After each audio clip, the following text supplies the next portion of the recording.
वालेकुम, मैं थोड़ा मेज़बान जाम हफीज़ुल्ला। अज अस कच्चे दे इलाके मौजूद हूँ।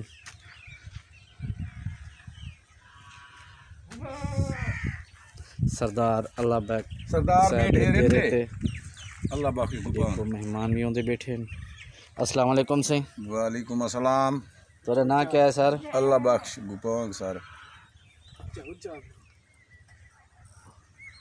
क्या काम कहते सर? भाई मेहनत मजदूरी राकी आबादी जिम्मेदार का जिम्मेदार थोड़ा बताए में। अच्छा जी हाँ जी हाँ तेरा कोई रकबा वगैरह ही पानी चाहे? जी हाँ असी चावल पानी तकरीबन 3-4 किलो। 3-4 किलो। जी हाँ जी हाँ तेरा घर महफूज मकाम आते हैं? फिलहाल तो महफूज है, अगी तो अल्लाह करम करे से। अच्छा जी हाँ जी हाँ गरीबें की मदद ही करेंगे पियो? इंशाअल्लाह जितना थी सकती है हेल्प करें। भाज पम कट्ठे जितना जोगे हूँ, सही है। आप ही गरीब हूँ। अच्छा जी हाँ जी हाँ जी।